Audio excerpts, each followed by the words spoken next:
Welcome to Mic Check with Micah, where the goal is to inspire, connect, and inform. This is on location. We're here at Copperas Cove ISD. I'm here with the new superintendent, Dr. Brent Hawkins. All right, so first things first, thank you so much for joining us. Thank you for having us. It's a pleasure. I want to ask about your background in education before we get into anything else. How many years have you been in Texas education? So 32 years in Texas education, ranging everywhere from school bus driver to superintendent of schools. All right, and you most recently spent years in East Texas. Right. I have been a superintendent in 3 previous districts, the last one being Livingston ISD, where I was 10 and a half years and become the longest serving superintendent in the history of that district. So, what made you come here to Central Texas going from the longest serving one at that district to now coming here to Central Texas, to Cove? Yeah, God blessed me to be a bulldog. He really, every time that I've tried to work off my 5-year plan, the good Lord has always says, not quite. And so at the end of 10 years in that school district, I had checked off all the boxes in which the board that hired me really wanted to see.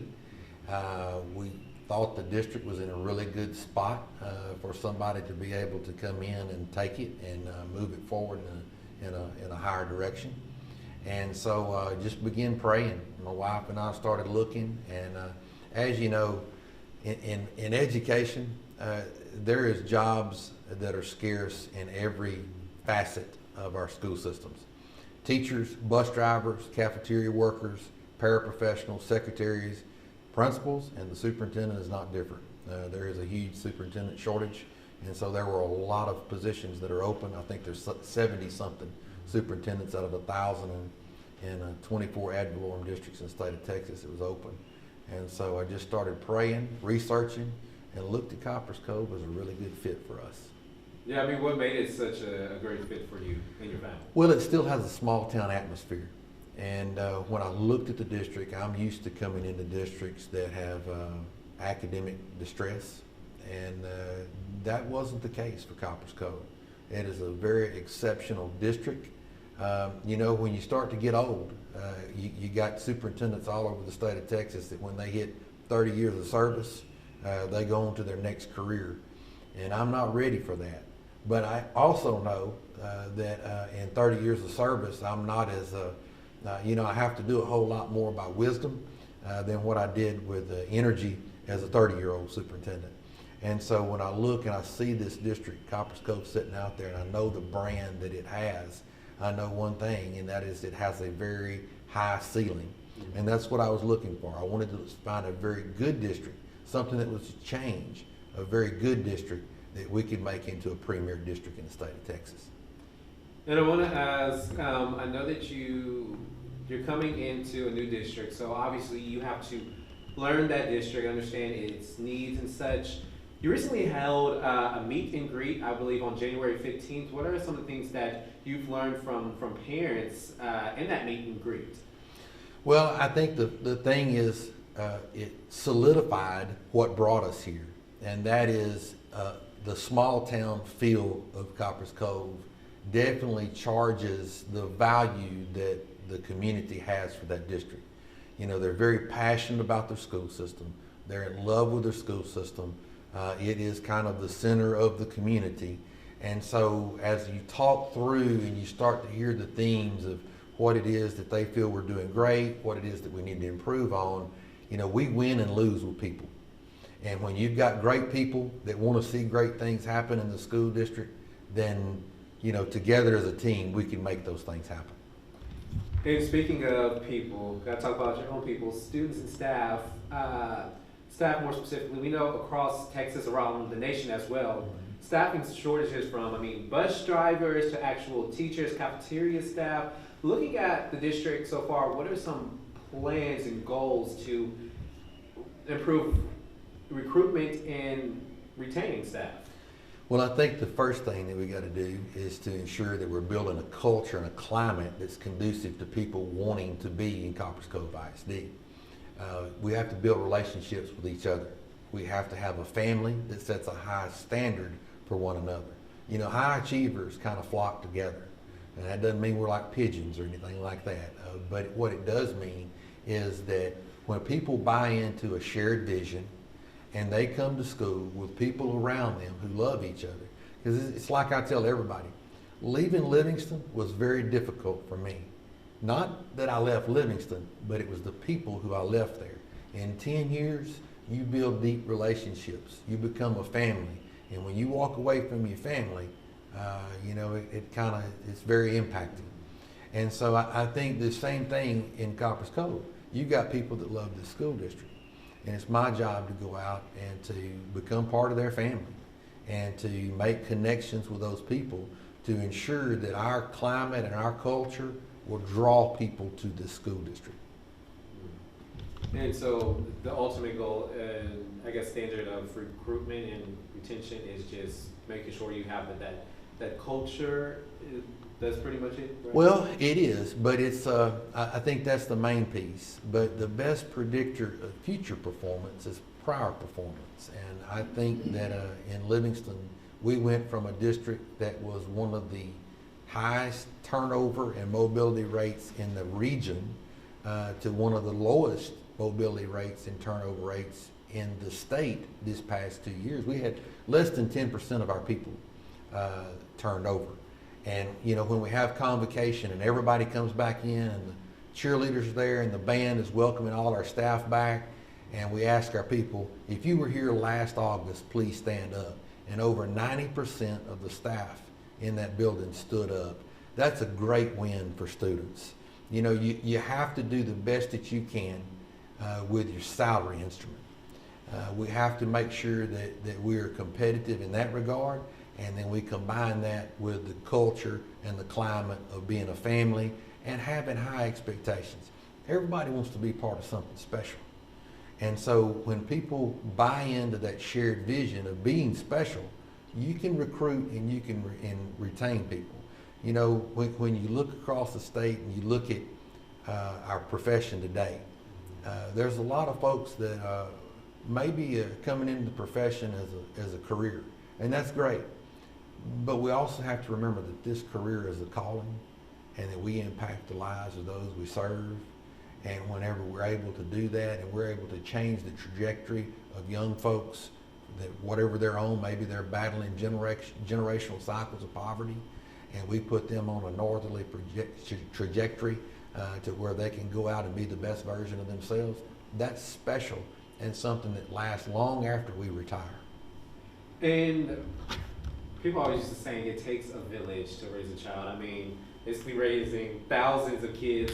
Since being here, what are some of the community connections that you've made to better your students and your staff and, again, the culture of Copperas Cove ISD? Well, it's like catching a moving train right now because I've never been into a district in the middle of the year. I've always been in the summer. And so this has kind of offered a different perspective. But I have had an opportunity to meet businesses, parents, the staff themselves. I've been on campuses and walked campuses and saw the staff. And I just think that there's a huge buy-in for us to truly be one of the premier districts in the state. We've got some excellent things, excellent programs around, and we want to make sure that, the governor talks a whole lot about school choice. We want to make sure that we are the school of choice. But in order to do that, we've got to tailor what it is that we do in our system to create a climate and an environment that's conducive to adding a little more value to our students than what you would get in other places. And speaking of that added value, what would that be? Such things as, career tech or well, what? it's whatever that kid's dream is. Mm-hmm. And so, 75%, you mentioned career tech, 75% of the students across the state of Texas don't want to go to college. But they want some type of skill, craft, or trade that they can go out and be a productive member in society. So that added value in Copperas Cove ISD is a better preparation for ensuring that next step in their future is that they're prepared and that they can accentuate their positives and set themselves apart from the other applicants in the field because of their skill, crafts, or trades that we're teaching right here at Copperas Cove High School. And I want to ask, I mean, I know you came in the middle of the semester, but do you already have some goals in line for this year, for the remainder of this year, and going into 2025, 2026 that you would like to see, as well as things that you would like to build upon from the past superintendent? So yeah, absolutely. You know, I think in just talking about Dr. Burns, just for a moment, you know, he's part of the reason that I'm here is because, you know, I was 10 years in Livingston and Dr. Burns was 12 years in Copperas Cove. And our careers kind of run parallel a whole lot. But the thing that Dr. Burns did was he retired in Copperas Cove. And that sends a message to everybody that Copperas Cove can be a destination district. You know, if you're losing superintendents and they're going somewhere else, that don't bode real well for public perception. But when you have a person that comes and they pour their career into something, they pour themselves into making a place better, and then they don't look for another place better because there may not be one, that says a lot for the school district. And so I'm honored to follow in Dr. Burns' footsteps, and he has a great foundation with the people that he has in place for me that will help us be a whole lot more successful as we move forward. The first 90 days, obviously, is trying to listen and learn. I want to make sure that we're operating from a collaborative, transparent viewpoint and looking at what's going on in the school district. The worst thing that can happen is for a new person to come in a great place and start changing things for the sake of changing them. And so we want to be very intentional to listen to a broad base of constituents and really to get the themes of what are the things that we do great, what are the things that we have challenges, and then at the end of that 90 days, we'll all start working together to put plans in place to make ourselves better by strengthening those weakest link areas for us to move forward. And I want to talk about STAAR Test, huge Texas. We know that a lot of districts, they've seen kind of a slope, a downward with the pandemic. Mm-hmm. Are there any plans or any thoughts of how to improve that? As I mean, it's been a thing that's been going on for what, 4 or 5 years now?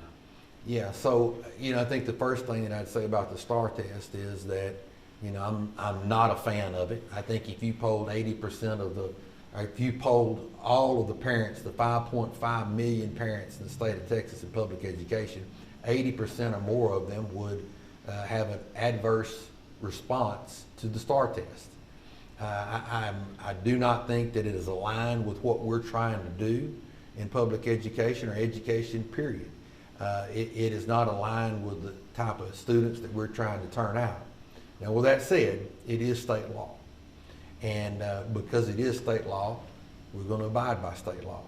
And the other thing I say is this. Well, Dr. Hawkins, you're so against the STAAR Test. Why is it that we even need to make an effort for it? Because of the psychosocial, emotional aspect of students. Students need to have a hope and a dream. You walk into a kindergarten class and you ask those kindergartners, how many of you are going to college? Every hand in the room goes up. But by the time that we get to 9th grade, if you ask that same question, you get a whole different response. Because kids need success, no matter what endeavor they're in, whatever they choose to do as they come through school. If they're not successful in it, the majority of students quit doing it. And so you get a kid that's failed the STAAR Test 5 years in a row, guess what? They've got a very low self-esteem of themselves. They've got a very low outlook on what they can do in life.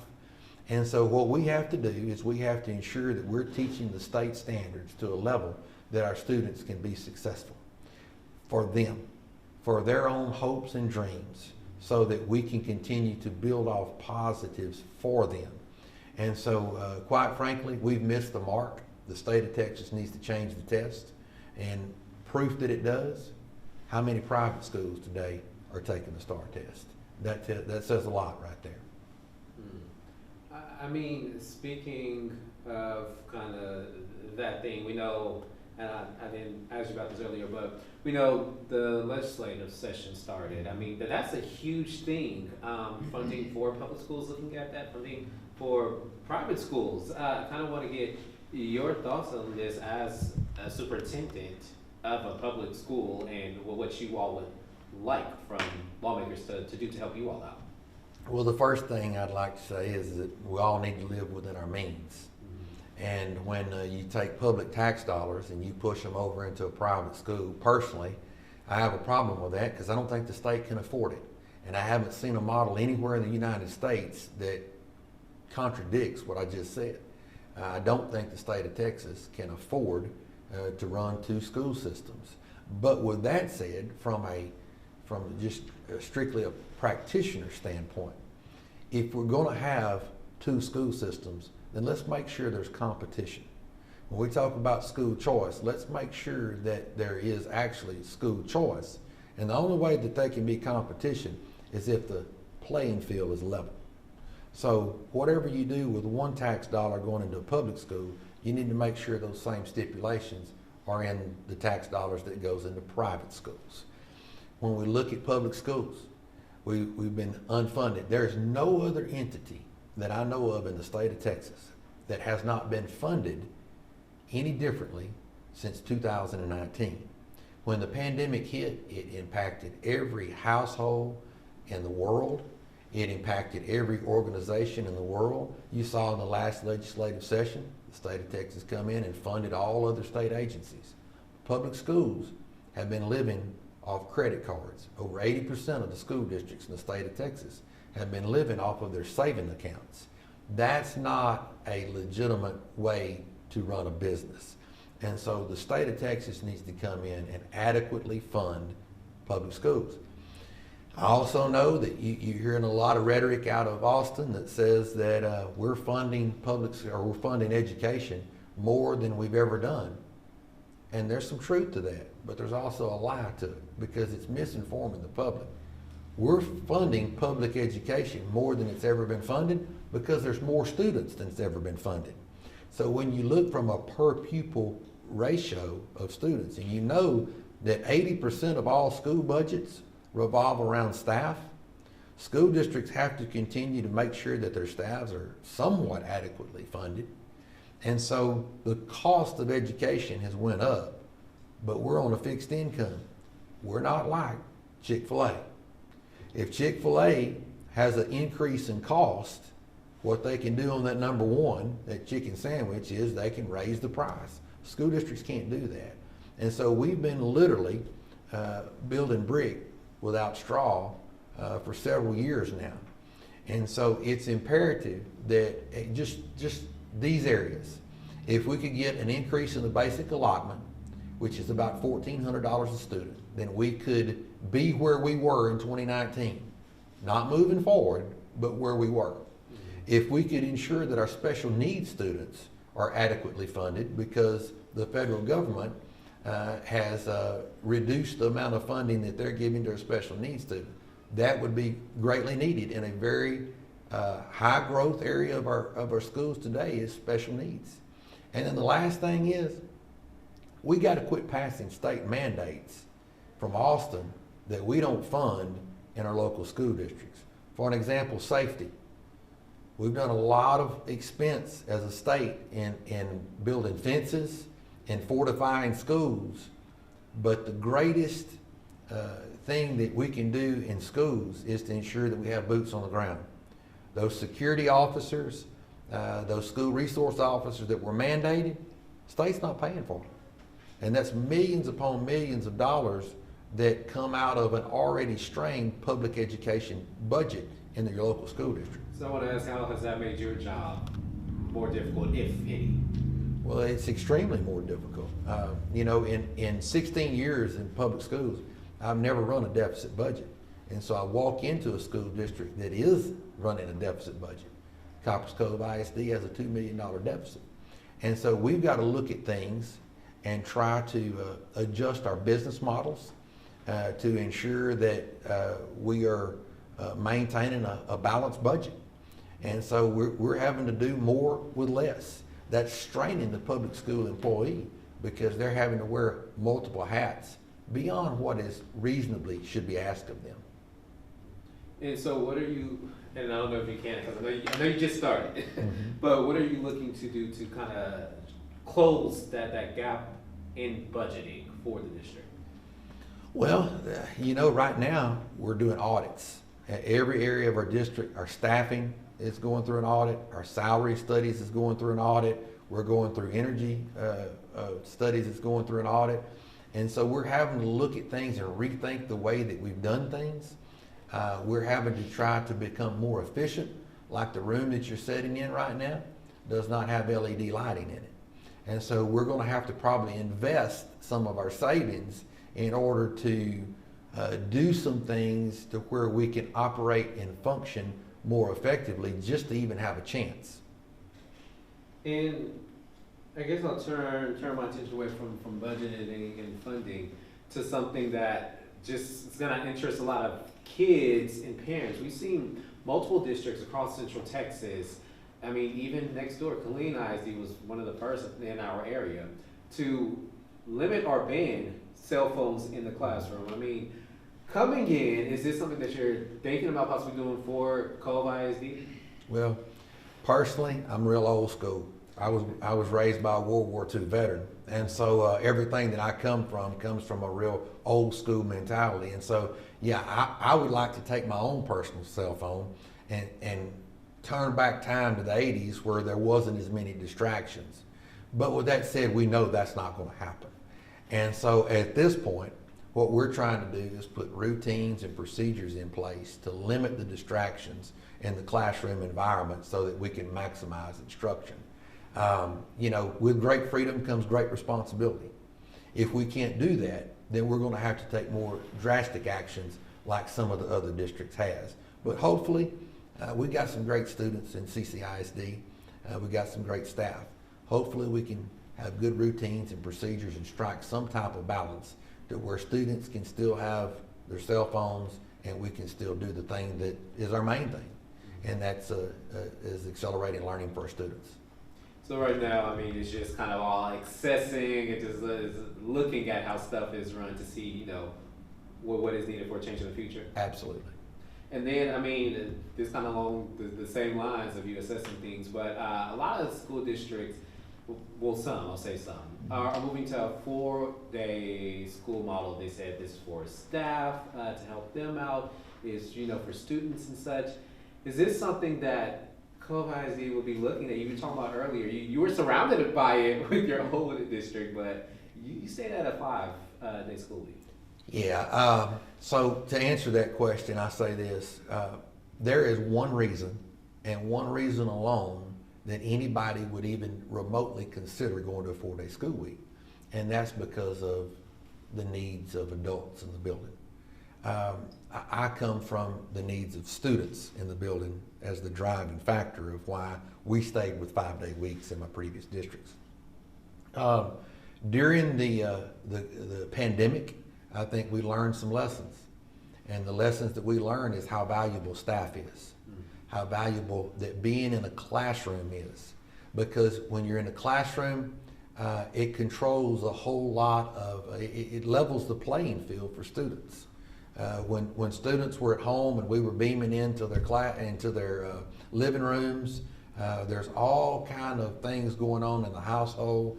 There's different levels of discipline, different levels of focus, and that was not a very effective model for the great majority of the 5.5 million students in the state of Texas.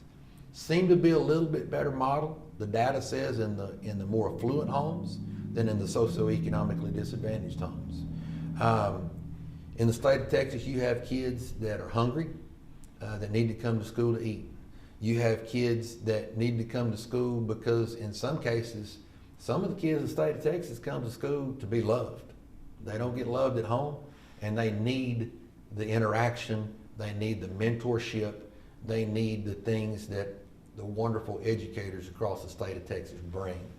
And so I wish we'd go to school 5 or 6 or 7 days a week because I know how powerful that relationship is for kids. And so I also get that we're dealing with a staffing crisis. And those districts that have went to 4-day weeks, that have done those drastic things, is to put a teacher in front of kids. And so in my former district, we tried to pay staff more than those districts around us. And so you had a bunch of low-paying districts around us, and you had my former district who you had to drive 45 minutes to even get competitive with anybody that was even competitive within our pay scale. And so we believe in doing the best that we can from a salary standpoint, from a benefit standpoint, and rather than taking time off. Because at the end of the day, that time off really doesn't do anything to move towards our mission and our vision for our kids.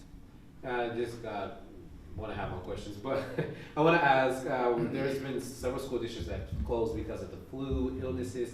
How is Cove looking right now with attendance in that? And then what is the district doing to make sure that the school can stay open as far as cleaning and such? Well, so far, we're doing fairly well.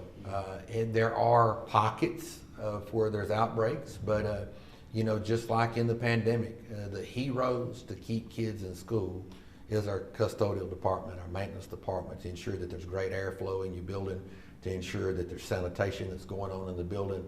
And then the other thing is our staff making sure that our kids our hands are washed, that there's a good opportunity for those kids to once we determine that they are sick, that they are running a fever or whatever, that they're sent home from the others. And so right now that model is working, and you know as well as I do, we're one bug away from it not happening, but so far we've been very blessed. Historically, our school district has been a little bit under the state average in attendance, and here the last few months we've ticked up above the state average, and so we're very proud of that.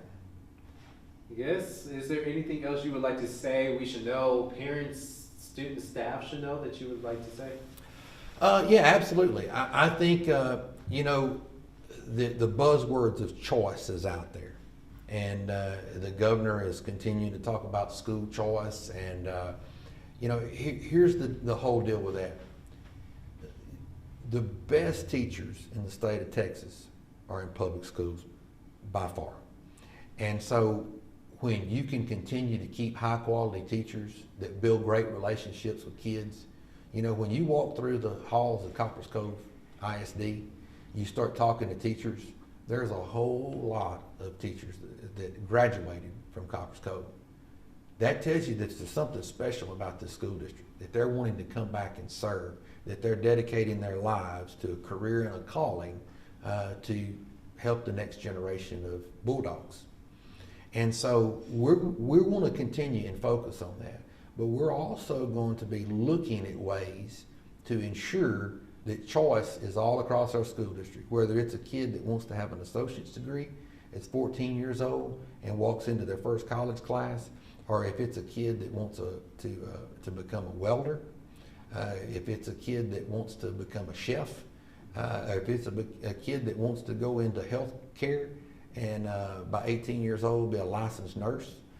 Those are the things that we want to continue, but we also want to push that choice down into our junior highs and elementary schools to where we have opportunities for maybe STEM, maybe a Montessori model, or maybe a two-way dual language model, so that we are truly meeting the needs of our parents that are coming to us. If we can do those things, at the end of the day, we will come out of this situation with choice and vouchers and ESAs, and to where we're stronger than we ever were before. The districts that don't do those things will be cannibalized and will be no more. Anything else? That's it. Hey, I appreciate you for Thank you. speaking with me.